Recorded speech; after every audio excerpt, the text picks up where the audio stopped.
Welcome to Lucia Gabriela TV, the place to be where we come to learn how to master our love life, our relationships, and our sexuality.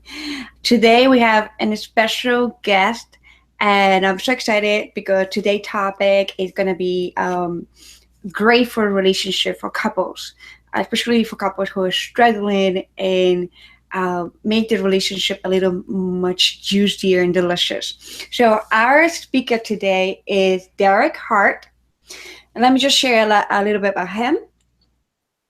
So Derek Hart has been counseling people since 1990 with over 27,000 hours in experience. The unique experience he brings to his counseling practice is based upon years of doing his own deep inner work.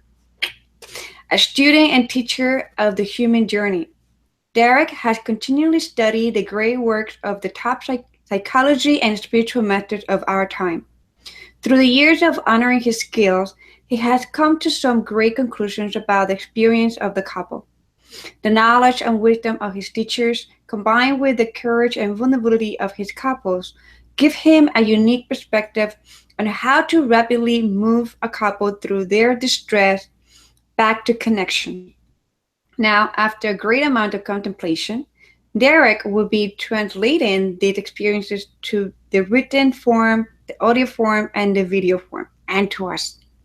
Through the showing of the real work done with couples, he will explain what is happening and what will benefit as we apply this concept to our life. Derek believes that the witnessing of how a couple truly heals can rapidly teach us how to do this with ourselves. Theory and thinking alone are not enough, and I agree with that.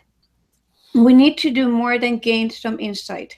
We need to experience what others are going through, learn from it, and bring that insight inside. When you learn from others, when you apply that learning, that is wisdom.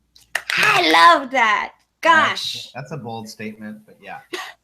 I really, really, really, really love it. And so, Derek, we're going to be talking about how do you move from criticism, defensiveness, to vulnerability. My favorite yummy orgasmic word, and why it is the most important thing to preserve a relationship. So here we have Derek with us. Thank you so much for showing. And how you doing today, Derek? Good. I like what you said. It's an orgasmic word, vulnerability. That's it really is, isn't it? When you connect that deeply with somebody. So Yes, it is one of my favorite word because I feel like the word orgasmic itself is about expansion.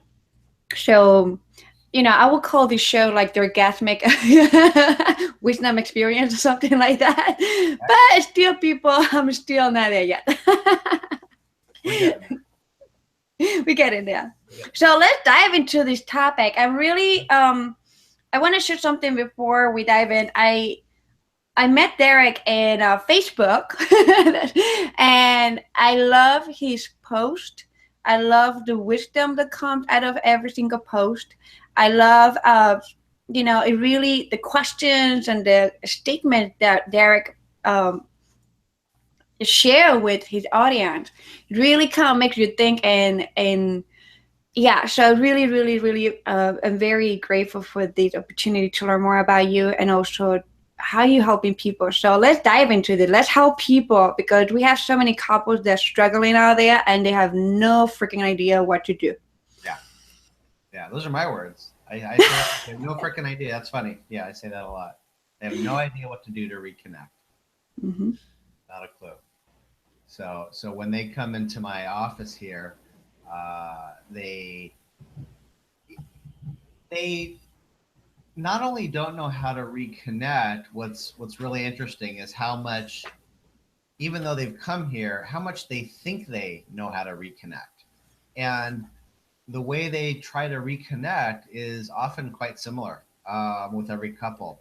What they do is they continue fighting, and they continue talking, and they continue saying what's on their mind, and they push and they push, and neither of them listens to each other. So it's quite fascinating. They come in here, they start telling me stories and stories and stories, and those stories are really important. But what I'm always doing is I'm trying to listen for not just the story, but how they interact about the story. So they'll talk about money or sex or their in-laws or their children and their parenting frustrations.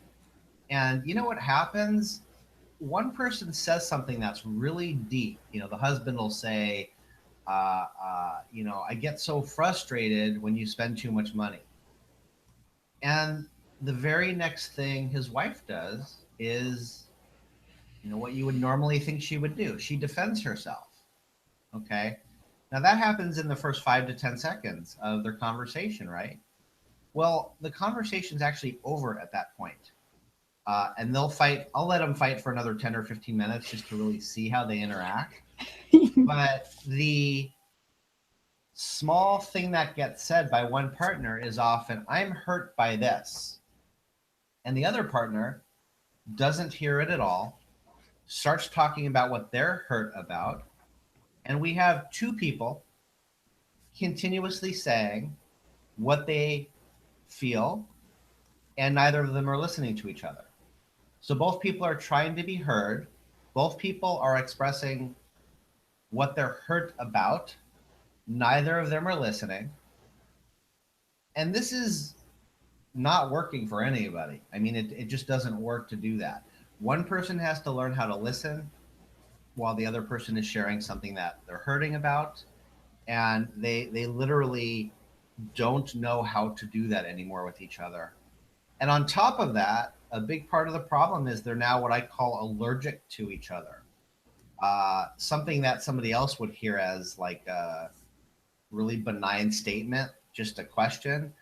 In the partnership, in the couplehood, they actually get offended by each other uh, like it's an allergy. I mean, just a glance, just a breath, a shortness of breath, the slightest body movement, and the partner is expecting to be criticized by the other. So in this room here and on all the videos I've done, what I do is I slow this down and I teach them what's happening underneath so they can break apart these stories and finally hear each other again. And it's a miracle. After years and years of resentment, couples come in with 20 years of resentment. They haven't been listening to each other. And even with all of that resentment, we can heal this in, 8, 10, 12, sometimes 20 hours, which is just still a miracle to me that the heart is that resilient. So, anyway, I've said a lot. What are you thinking? Well, first of all, I want to honor you for saying the fact that they come and they fight for like 10 minutes. It's kind of like it make me like I was like, oh wow, really like the interaction, how they really interact with each other is really important. As just to observe, I like to observe to like see how what people are doing, how they talking, and not just observing with my eyes, but with all essence of me, like all my sensuality, my nose, my ears, the energy, and then how they really interact. And so when you talk about the allergy, when people really getting like allergic to each other, you actually, I think like you went a little deeper into the fact that what you do is help them to, you actually help them to become conscious of the triggers and the actions and the reactions before they even take action. Uh-huh. And Uh-huh. that's what like actually like the concept of the becoming aware of the allergic reaction to the partner or something like that. Uh-huh. Because I don't know, that's what I kind of like a sense that I got out of it. You want Yeah. to explain a little more about it? Yeah. So the allergic reaction, the allergy happens when, years and years ago, or if you have a 6 month relationship, months and months ago, because this happens immediately. This happens in the first month of a relationship often. Somebody says something, let's say the woman says, this hurt, and the man doesn't hear it. Now, the woman doesn't say it again because what's the risk? If she pushes and really says over and over, I'm hurt, the man might go away. She might lose the connection, right? The relationship will end. So in the beginning, when we're so desperately wanting to connect and wanting to have love with each other, it's a very big risk to say the truth. So couples start that way, and then over time, they've stopped listening to each other. They stop hearing something hurt, and it becomes almost like an unspoken contract between them that we don't really talk about this until years later, when this has been done thousands of times and this has occurred where they haven't listened. It becomes expected. Like one partner just glances at the other, and it's almost expected to have a criticism come at them. So what happens in here after I watch their initial fighting to really get the pattern, to see how they argue, what happens is I do something which you might think in normal conversations is really rude. I begin interrupting them.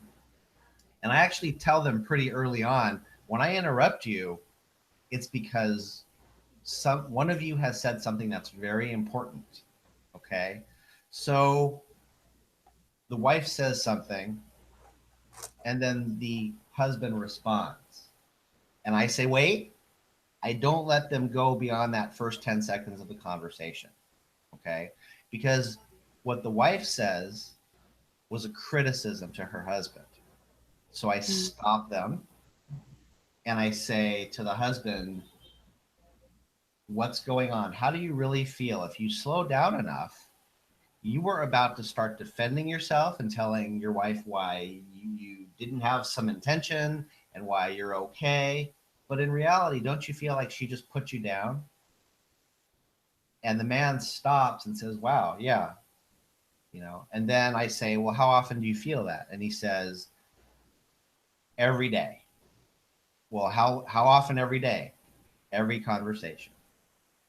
So that's how they approach each other. So I have to interrupt to show them how they're making each other feel back and forth. And the next steps are phenomenal because then I show them what to say and how to say it and how to use vulnerability to start getting more honest with each other. Yeah, and it works. It works over and over. So that's what I Thank like you. to do. Does that make sense? Yeah, it makes sense. I love that you use the whole interrupt the process, because interrupt the patterns and help them to like, right, like help them to really be there and not defend themselves too much. Um, so why do you think that couples don't express the truth in the beginning of relationship? Beside of like they don't want to lose, the person that they attracted. Um, what would be the reason why people cannot be real at the beginning of relationship? Right. Uh, you know, First of all, even though we've said it already, losing the person is a real big risk. It's hard. It's really hard to say the truth. It's hard to, you know, if if right now in this moment something's bothering me, and I tell you the truth, I I'm kind of experiencing that as just a hard thing for people to do with each other. And like the self-help movement is going crazy trying to explain this to people and trying to get, radical honesty and trying to get people to learn how to say the truth as soon as they know it. Well, to say the truth and to say that, you hurt my feelings is very complicated because it means that I need to tell you that, and I need to find a way to feel somewhat safe to tell you that. And what gets difficult immediately is if I tell you something hurt my feelings, that's then hard for you to receive, right? It's like you have to then take a step back and look at, wow, I made a mistake also.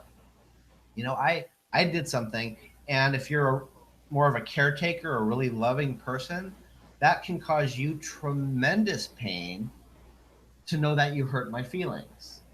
So all of a sudden, you're dealing with your own kind of embarrassment or shame And then that comes right back at me, and I'm feeling bad that I made you feel bad. Okay? That is a circular loop of not knowing how to slow down and have one person say something hurt and have the other receive it, and then complete that experience as like a one time communication where we theoretically are supposed to connect deeper.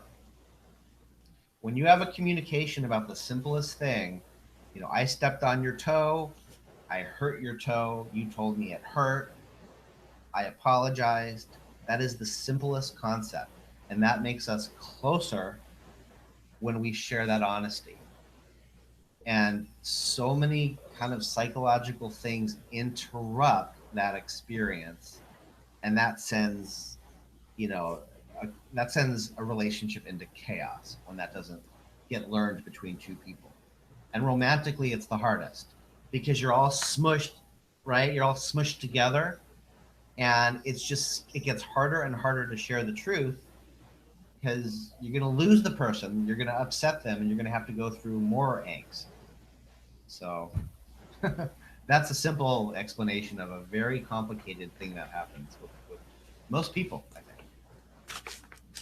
Yes, and I love what I do because I kind of learn a lot from everybody, and like I kind of practice, like I work my talk, and I have learned that I mean I wasn't how I am right now. Like that's what I call the mastering journey, right? Like the whole aspect of how we can master a relationship because I'm in my journey of mastering every day.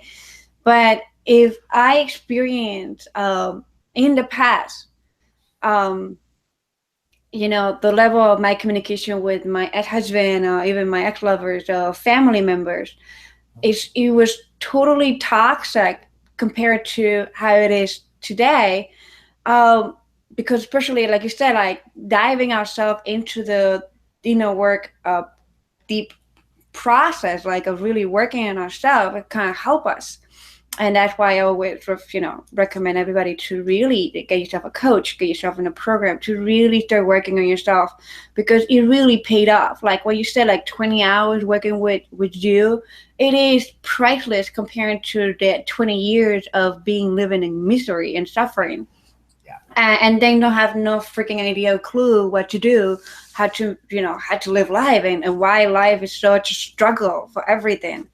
Yeah. And I do believe that communication is one of the foundations of having a great relationship. Like if there's no communication, that nothing can really thrive. Like it's like everything is hard. Like even sexuality is in the essence itself. You cannot have an amazing orgasmic experience in the physical realm without being in communication with your partner.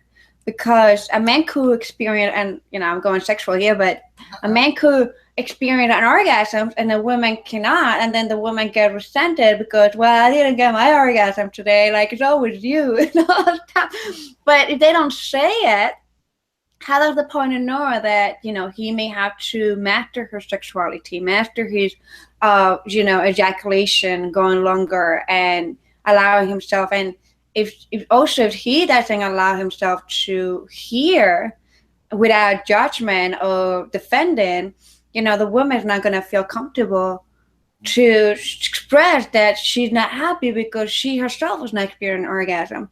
And I'm sharing this because this is what pretty much I hear all the time. They always ask me, "Oh, I'm not having sex. I'm not having a great intimate life. I'm like my husband and my wife does not want to.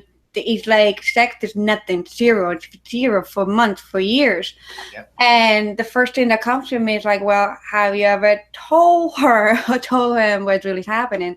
And like you say, like it's very hard for people to really say, especially when it comes to sexuality. I mean, if they cannot even express the emotions or feeling that they got hurt by something of the daily life, imagine how painful, traumatic it could be for somebody to try to say something or share something from the heart when it comes to sex. It's impossible a lot of the time. Absolutely. Yeah. So like because we gone in this journey of mastery, I feel that there's a time like I know that maybe you practice that too in your own life, and it has helped me so much. Is that even yesterday, like for example, we have a discussion. Like I would have got triggered the hell out of it with my lover about conversation, Uh-huh. but and I did what you said at the beginning, like, oh, I got offended when what he said when he openly was sharing his emotion and he was sharing, what the truth, his truth, Hmm. and we have to honor that. Hmm. And all of a sudden it came my defensive, like, well, but Right, right, right. and if I was not doing this work, I would have let it go for like maybe a week and not be intimate with my partner ever again. And I'll be like, I'm Right. gonna punish you this way. This is the thing that women would do, right? And I Sure. always share with people, right? They would kind of punish our partner with not being intimate. Right. But in a few, like less than 2 hours, I realized that I had to take responsibility of my response, and I had to really dive deeper into what is really happening with Amy that triggers, because he opened up and he shared and expressed himself. Hmm.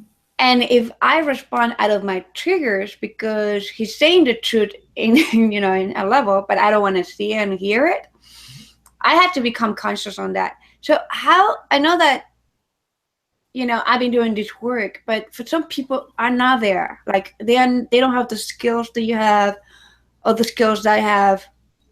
And we know that it takes time, and 20 hours, it's literally like it's a good time, but not enough for, like, I think like they people need more time than that. Hmm. How do we get, how that a couple can go from being triggered the hell out of it to this state of peace? And you share already one important thing, that is like allowing ourselves to be open with the communication. But what else can people do, like more in the practical way? Yeah. Um, uh,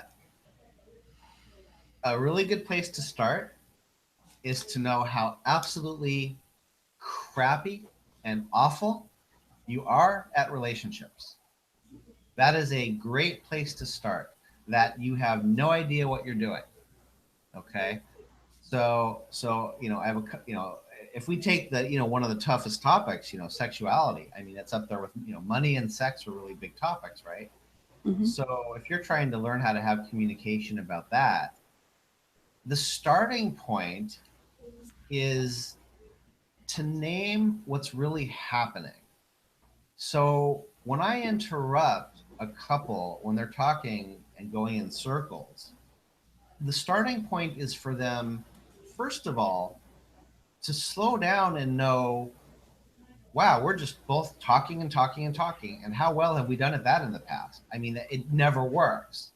So slowing down and knowing relationships are very difficult and that we don't know what to do. So the place I have couples often start at is saying what they're actually doing to be critical or defensive. So an example is, my wife says something to me, I'm the husband, and instead of doing my normal defense, I literally could say, wow, I was just about to start defending myself and tell you that what you said was wrong, but you were just telling me how you feel, which is never wrong. You're actually that frustrated with me. And I was about to do that same thing again where I start debating you and defending myself. I'm sorry. Tell me again what you're going through and I will listen. Okay. And if it's a criticism, this is very vulnerable to do these things, but I can literally say, I was about to criticize you just now. And Mm-hmm. I realize that. And I don't want to do that. And I don't know what else to say because I'm so mad. So I'm not going to do that. Okay. Now, the other brilliant thing that a couple can do is help their partner with what they're doing. So if my partner gets defensive, I want to then respond defensively, right? So I can literally say to my partner, I think you're getting defensive, and I may have been part of causing that. So let's slow down. Because I know when you're defensive, you're probably feeling bad, like I criticized you or told you you're doing something wrong. So that's the starting point. And when couples can't say that stuff, because that takes a few hours to learn when I teach that. So if I take it a step back even further, like if I have a first session with a couple, I need to teach them how to look at each other and say, we're insane. We're crazy. And I just need them for one moment to enter the world of knowing that they're in disconnect. That's the first step, right? We're trying to solve this intellectual problem or a money problem or who's going to pick up the kids from school. But they don't know how to solve problems like that because the underlying argument is we're not connected. We're not feeling close. So the first step is going to your partner and saying, we're disconnected. We're not close. And the point of all conversations is to be close, is to connect, even if we're frustrated. So those are some of the starting points I teach the couples. And vulnerability and intimacy takes less time than all the fighting they've been doing for years. That's the good news. Okay. I have couples that have literally told me we spend 40 hours a week processing.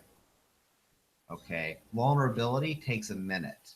Being honest and knowing what words to say takes a minute or two. And that's the goal, to teach couples how to start using that language.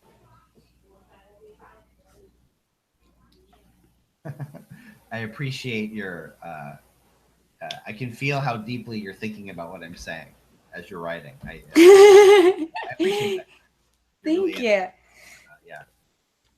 Yes, I. The point of each conversation is to connect. Yeah. Wow, that is tweetable. And that right there that's medicine to the relationship soul. You know what I mean? Like that's medicine to the relationship soul because like what is because we know that in sexuality and intimacy, like what's the intention to come together first of all, right? Like even we practice it with even with my partner when we work with couples too. It's like okay, what's the intention to go have sex to begin with? Like what's the intention to go have a tea at the bar or at the tea house? What's the intention behind writing that book, or what's the intention of behind work, or what's the intention behind raising your kid? So what's the intention behind anything?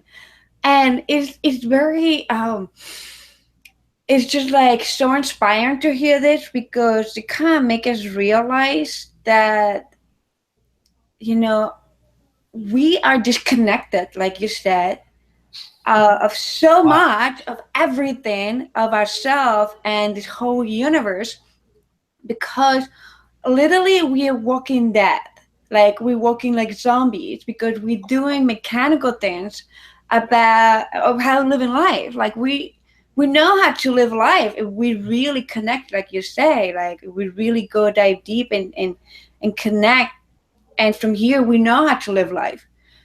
But if we disconnect it, we don't know nothing. We don't know how to even become um how to become self, how to become how to even live a life purpose. And one of the things I am loving about this conversation is that you're I think like you're in the whole movement of slow it down. Because the truth, like we need to um slow down, but the beauty of what you said is that to learn to observe ourselves, like be the observers, like because that's the technique that you're sharing is like allowing the person to observe what they're gonna say, like actually what they even thinking, observe themselves so deeply that they're conscious enough and like vulnerable enough to, and vulnerability is power, and powerful enough to say, you know what, I have been observing myself, I was gonna say this, and but coming from a place of observation, which is miraculous. You know, I can't even say that word, but miraculous. But but yeah, it's like the whole aspect of like the intention and observation. You just nail it. I love that. Nice. Something's coming to me about how I sometimes tell couples they need to drop the PhD of their thinking and move into kindergarten. Mm. And I'll say something that seems really simple right now, but it's very complicated when a couple is stressed to know how to change this. So think about one person is saying something and trying to express something they're feeling, and the other person is listening. That's the theory. Mhm. Only the only thing to accomplish when you believe that the reason for communication is to connect and the reason for conversations is to stay in connection, only thing the listener has to do is hear them to help the talker calm down. So there's a talker expressing something, there's a listener listening. It's the listener's job to help the talker feel understood and so they can complete and repair what they're feeling. Now, if I ask most couples in the first 3 to 4 hours that they're sitting with me, if I ask them while watching them talk, which one of you is talking and which one of you is listening, they have no idea. Okay. That has to happen as separate instances of communication. There has to be awareness that someone is saying something that's bothering them, saying one thing that's clear and concise and few words. And the listener needs to be listening to what that hurt is about. And this is so impossible when couples are in a relationship that's falling apart that they can't actually even name who is listening and who is talking in the moment. That is endlessly fascinating to me. So that means both people are talking at the same time. Both people are expressing something they're hurt about, which is what criticism and defensiveness is. They're both saying, I'm hurt. Well, I'm more hurt. Well, I'm even more hurt. Well, you have no idea how hurt I am. Nobody's listening, and the fight gets more and more intense. Now, a good thing about the fight getting more intense is that that shows me that they still love each other. Mm. When they actually kind of fight, but then kind of just drop off and they start getting what I call helpless, that's when they're really in a big problem. That's when breakups happen. That's when divorce happens. When Mm. they actually no longer care that any of that's going on. So yeah, so those are my thoughts. Does that make sense? Wow. Yeah, I love. Yeah, I love that. Yeah. Yeah. There. Who the heck's talking and who the heck's listening? If you can't answer that and slow that down one at a time, the conversation is useless or worse, harmful. And it's adding to the pile of 10,000 resentments that are on top of each other that will never heal with that method of communication. Mm. Yeah. So, in your experience, a couple that are fighting like with passion, with fire, they're like, okay, at least they have fire in their relationship in some level, right? They just channel in the wrong way, in a very toxic way. But the couple that one of them already gave up, I mean, in your experience, you have seen that they actually totally give up in a relationship and everything. They just don't want to. It can happen. I don't know the percentage. It's at least 10% of the time. I need to tell a couple that uh, one partner is not engaging, and that partner is truly trapped in not having the courage to say that it's time to let go. Mm. I sometimes get couples that can learn the language that I'm describing here and learn how to change things, and the other partner can't get it. Now, I don't mean they can't get it because I don't want to be critical of the partner that I say can't get it. It's usually not based on intelligence or even emotional intelligence. It's usually based on a very mysterious thing, which is why they have lost trust permanently. Mm. That is something that's very complicated. That's related to their their past, their childhood, what they believe about emotional safety. So I can't comment that deeply on why that happens. It just happens, and my job is to get sometimes one partner to understand they are in an endless loop and will not forgive the other partner. Often this happens with infidelity, and often this happens with couples that have been disconnected but raised children for 18 years. The children are gone, and they fought about parenting for 18 years and never connected.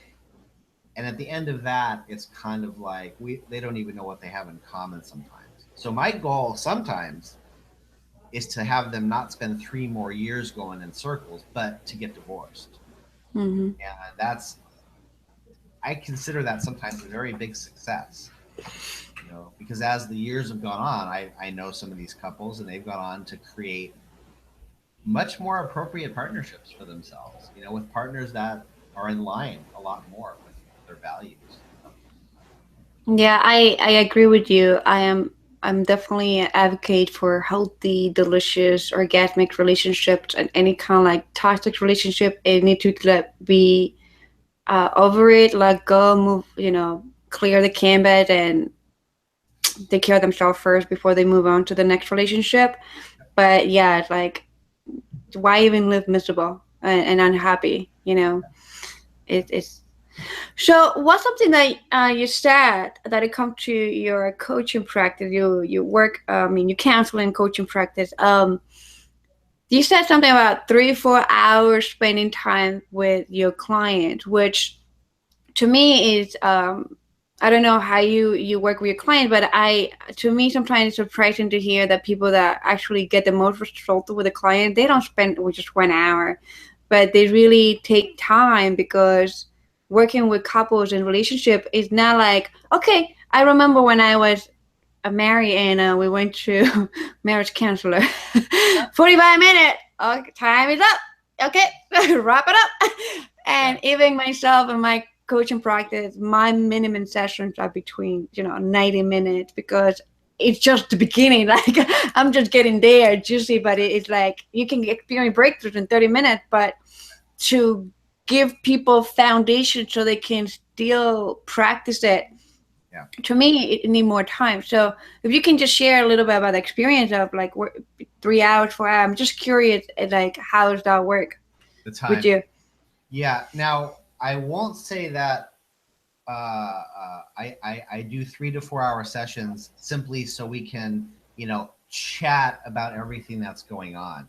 Mm-hmm. It is very effective time. And remember, I'm often interrupting the flow of their communication to get to the bottom of what just happened in a conversation.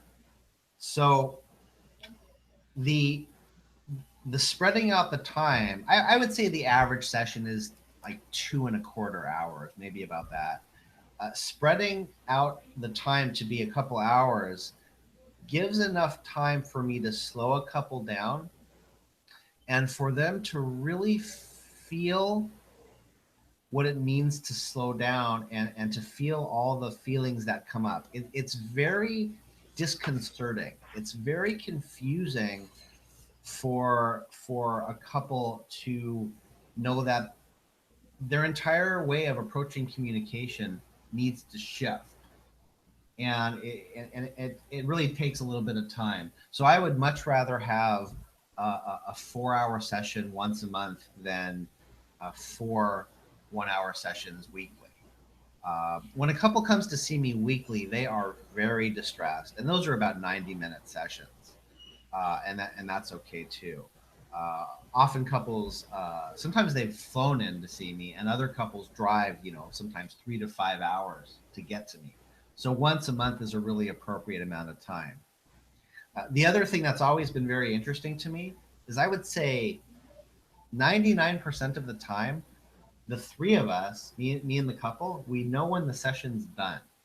It's Mm. just very interesting every time. It's like usually I say, "Well, I think we're done," and they're like, "Yeah." So we all know when that happens, and it's usually when some kind of new connection takes place between them, and they really feel each other deeply, and it's like they feel really complete. Like the session just gets really completed when they both get to feeling like they're on the same page and that Mm. they finally understand each other. So they don't want to drum up a whole new problematic story um, once they find that place. So that's been interesting. Yeah. So I schedule sessions very far apart because of this. It's beautiful. And just the time that we're spending together, I hope our viewers also seeing that, like, you know, the value of spending like, good 2, 3, 4 hours with somebody that it can help you to get clarity with what it is that you're doing to sabotage yourself and your relationship and help you to interrupt those toxic patterns. It's truly powerful and important because you get a lot. Like you really not just get you money worth, but it's like it's priceless. Like it's Yeah. really, really priceless. Mhm. Wow, yeah, I love that. So I'm just tuning in, and I was just curious about what if in that time, in that time of working with somebody, and the reason why I'm going to say this is because it just came to me again. Working with yourself, with you in your relationship, the viewers and your client, working in that relationship takes time. And I do see that sometimes, like, even people will like, um, you know, they're like, you said, like, they have the fear, they have these fears of being vulnerable and being open, that they don't give themselves more than 10 minutes to talk about a topic that scare the shit out of them. Uh-huh. And it's like, and it's so easy to just say, okay, you know what, I gotta go work, I cannot talk about this right now, it pissed me off, I'm like, I'm just gonna go. But taking the time and the commitment to spend a full time and in a sacred space like the one that you offer, to really go there, and you cannot live until you get out. Something like that has happened, like Uh-huh. you cannot live until you get out. You pay for it already. Yeah. Yeah. It kind of like, it helps people to really be more committed to it. So what happened with those people, those clients, those couples that they just, you can, they're just very toxic. Like the relationship is like, the communication is like the angry and the tempers and everything, and then they're very fused, and then the other person is scared. Like, what happened with, is it like too off, like, in your guidance, you know it is good for because what happened in your practice is also, a little reflection of what happened in their life. Mhm. So, and the reason why I'm asking this is because how in your with your help they can get some kind of solution, right? Like one, okay, at least one thing that they can get done. But when a couples that they're struggling and our viewers that are looking right now, but when they're at home, like when it is safe to walk away, like when it is time to walk away, is if that doesn't feel safe, or you should still try to take the time and say, okay, you know what, we're gonna come together today, we're gonna get the communication skill for 1 hour. Uh-huh. Uh-huh. Uh-huh. So while I tell couples sometimes what to do in their life when they leave, um, I do very emotionally focused, what I call interactions between them. So there's a big reason why I don't really have homework. What I do in the room with them is I catch when one of them is trying to say something that's very deep to the other, and but they just argue and they don't know that what they're really feeling is something deeper, and I help them share that. Okay, so I'll turn to one partner and I'll say, I'll give them a phrase to say. So I'll turn to the wife and I'll say, I'll ask her to say to her husband, I want to feel closer to you and I don't know how and I'm scared. Okay, so she'll say something like that, and then I might ask her to say it again, but even slower. And when that moment is really done well, she will start crying and he will have tears well up in his eyes. And the reason for that is they finally shared something that's deeper about what's going on between them both. Okay. So, in the worst of scenarios of a couple just fighting and fighting and fighting and they cannot connect, I help them de escalate. Okay. And that could be something so simple like just having one of them get that the other is hurting, and then the other person get that the other person is hurting. And sometimes I might just kind of ask them, do you still love your partner? Would you like to make this work by coming to counseling? And I swear they'll say yes, and the other partner will just have no idea that they want to make it work. So if there's an inkling of love between them, I have to help them know that.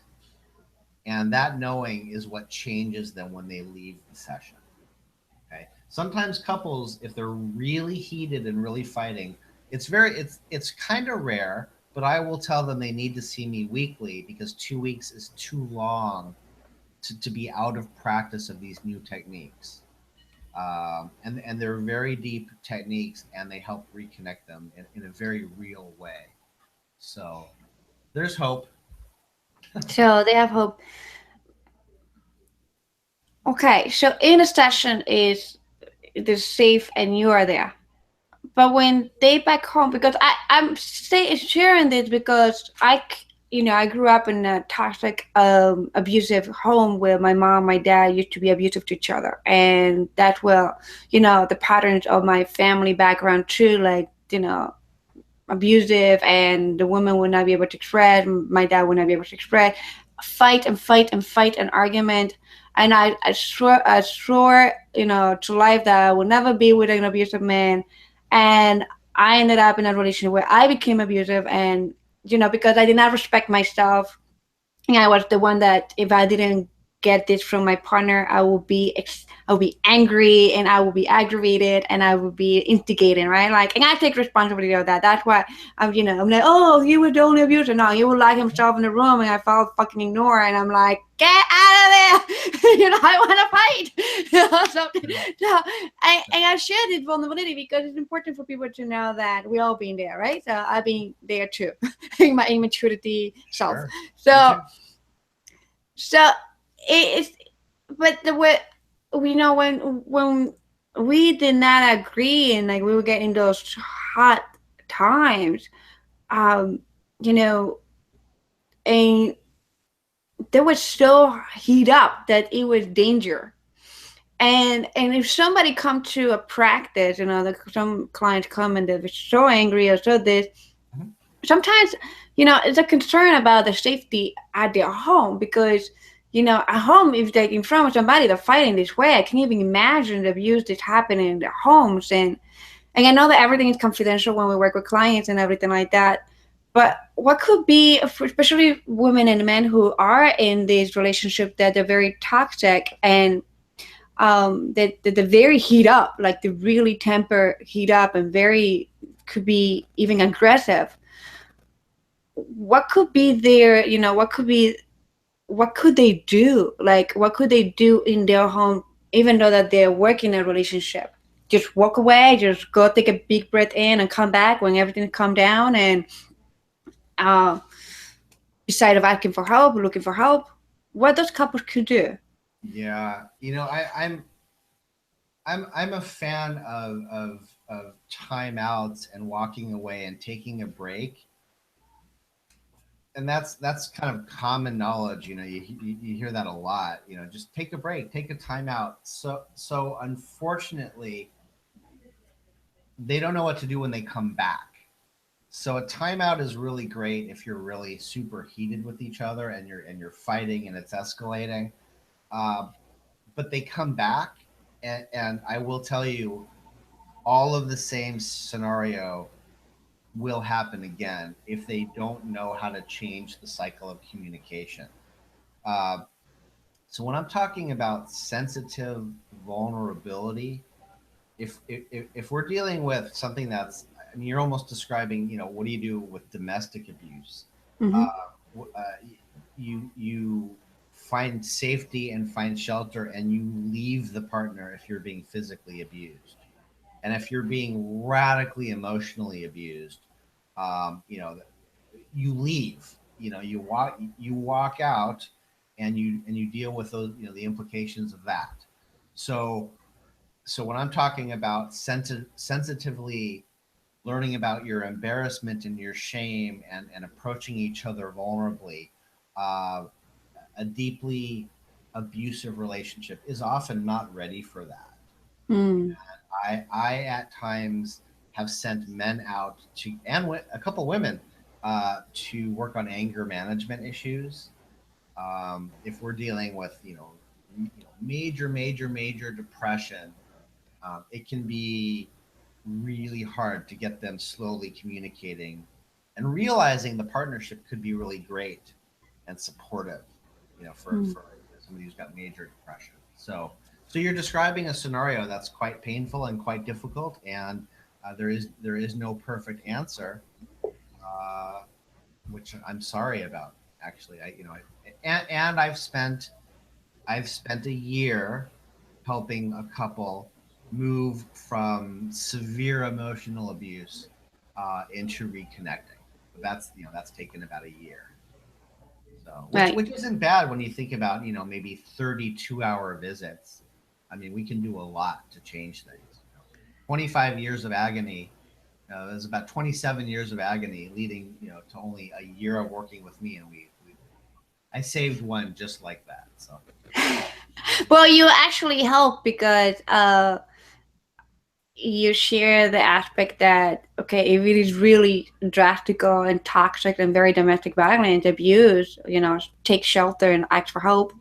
And that's an vulnerable thing to do, to ask for help for, and it's important the way you said about, it's important for people to realize if they are in toxic relationship that they need to get the skills to be able to come back and communicate, and also, have the other person also share some of, about the skills or something, and or have a plan. Like, you have to come back with a plan. You cannot just come back with the total, like we say in Spanish, like, the red cape and bring the total back into. No, you gotta have a plan. So it's important what you said, that you actually need to have a plan and the skills to come back. into the communication again. And I really appreciate that. So we have had, I mean, we can, like I said, we can go for hours, Yeah. but our time is going to be wrapping up very soon. And I really want to appreciate you for sharing your wisdom. How can people learn more from you? What kind of program you have going on, any retreat or event that you have going on in your area? Where can people find you? Sure. Understandeachother.com.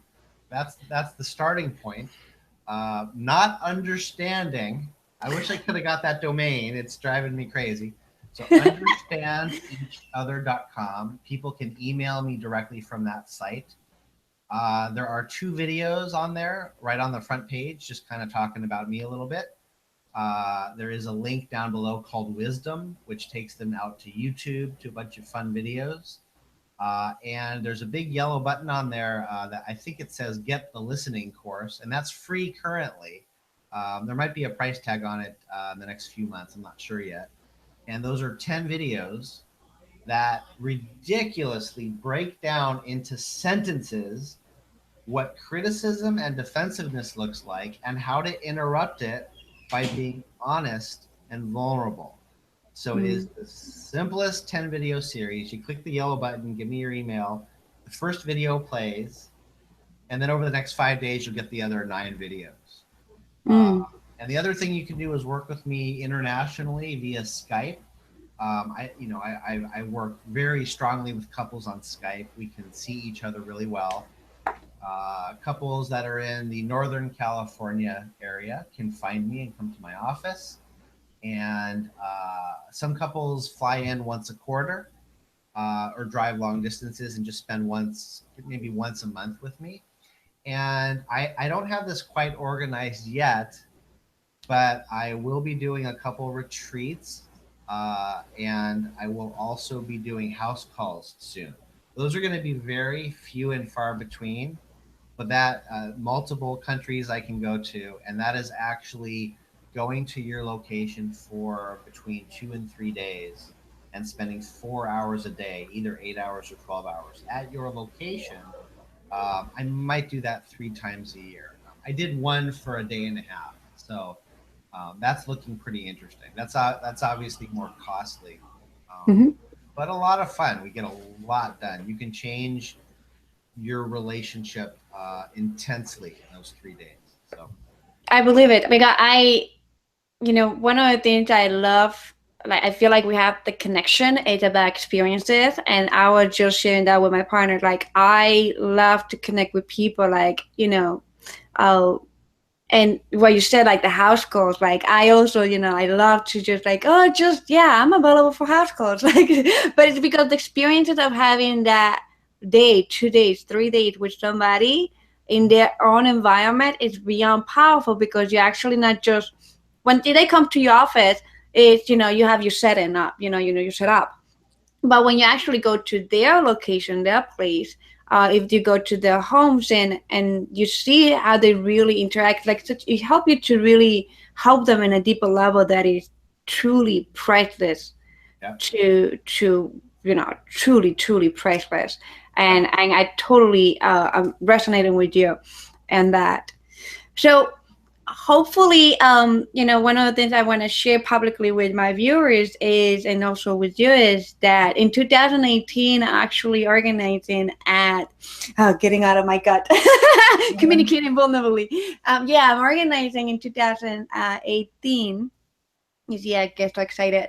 The conscious, the conscious relationship and sexuality really, event here in Florida, Right. where I will, I will be in touch with you, because I will definitely will love to have you as one of the speakers for so many people to really heal the relationship in a deeper, deeper level. And while you had just shared with us the great insight and the wisdom that you share with that, I really, really appreciate it, and also help me to become a little more awakened and not be more zombie.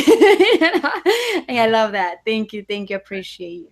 Yeah, we might do another interview. I'm working on a video series now, which is a little bit more in alignment with what you're doing, I think, also. It's probably, it might be called the male sex drive. Oh, yes.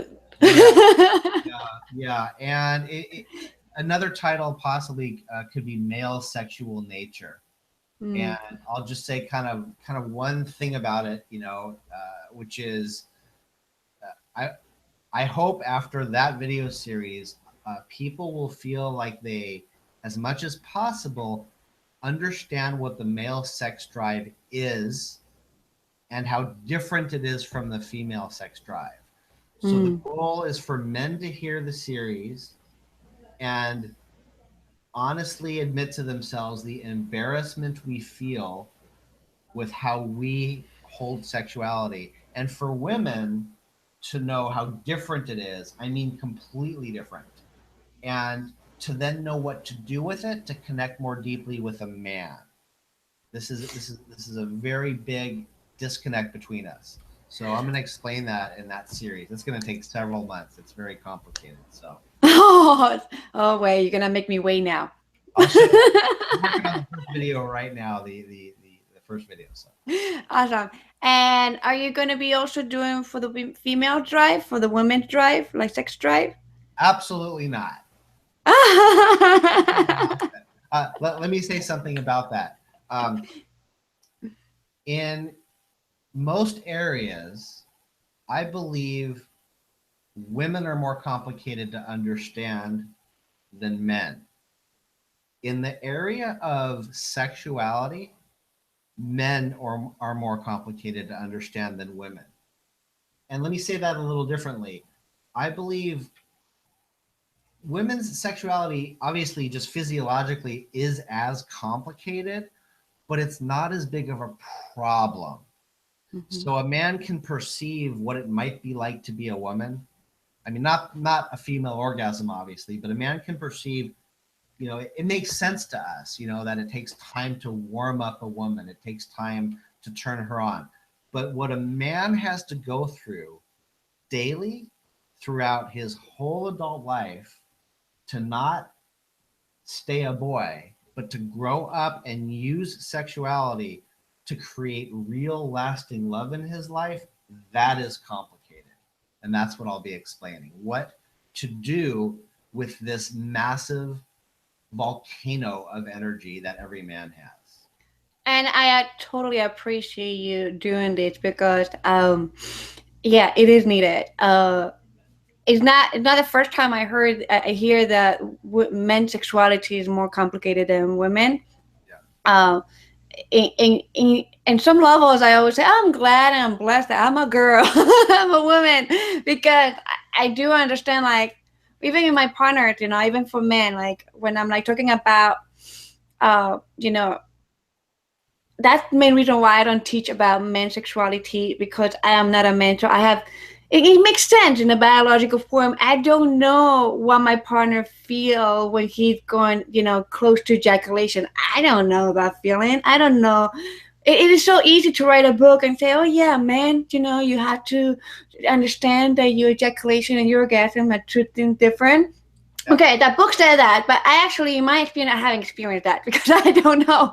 So it is. That's why I co-create things with you guys, with the men, you, the male leaders in this industry, in this sexual, relationship field, because you guys have the experience. You know what is separation of ejaculation with orgasm. You practice it. I don't know. So Yeah. Yeah. it's.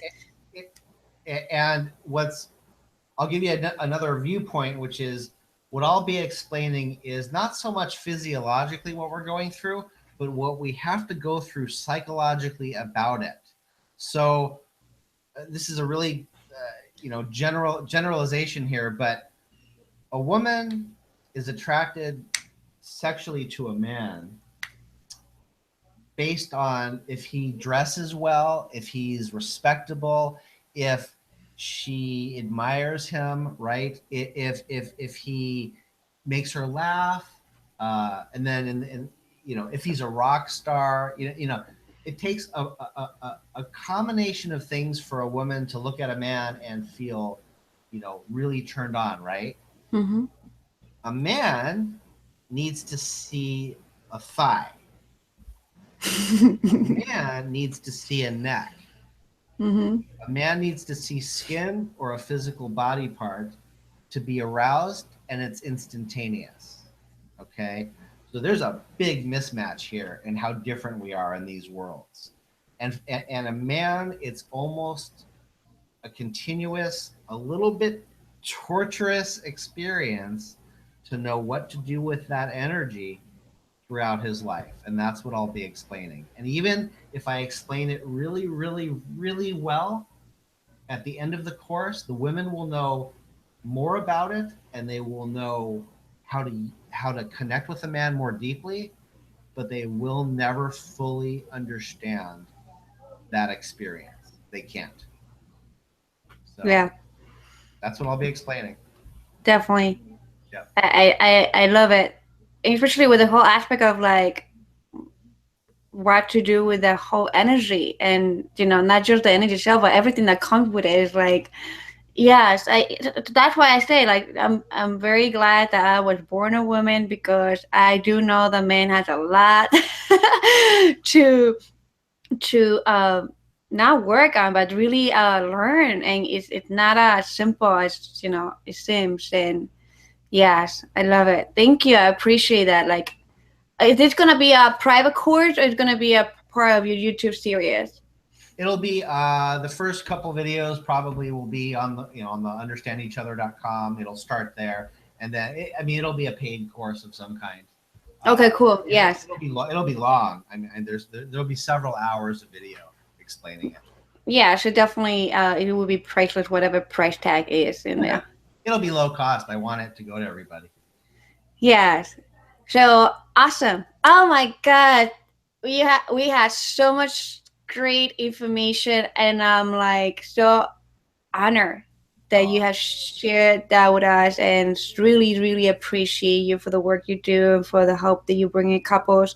And I'm so passionate about couples and relationship, because I grew up seeing my parents fighting all the time and not even asking for help. So for me to do this work and see people doing this work in a deeper level and specializing on this, it really is like, it's like, yes, there's so much help for so many people out there, that's suffering, and our kids don't have to suffer, because of course I'm a mother. So so I really, really, really bless you and appreciate you for the work you're doing.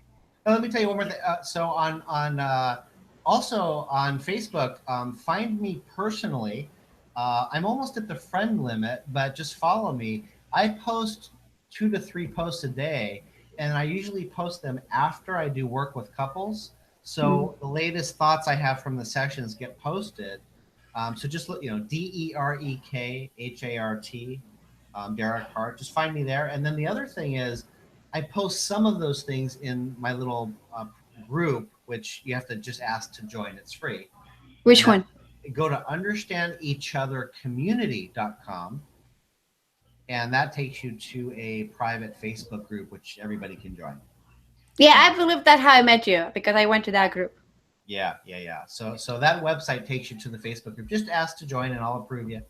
And if you want to post other things in there about relationships, even if you have your own courses about sexuality or relationships or dating, you can post them in my group to go out to. There's about 1,300 people in there right now. Thank you. I appreciate you. I love the expanding the community, helping each other out. Thank you. I appreciate you. So thank you, Derek. Thank you, everyone, for joining us today live. And if you are reviewing this video as a recording, review it again and take a lot of Again. notes. Repetition is the mother of all skills, like Tony Robbins says, right? So repeat it, and listen to it and practice it, because wisdom and knowledge here is nothing if you don't apply it into your body, into your life, and into your relationship. So thank you, Derek, again. Thank you, everyone, and have a amazing, incredible, fantastic, orgasmic day. Thanks. Love you. Love you. Thanks for listening. Bye. Bye.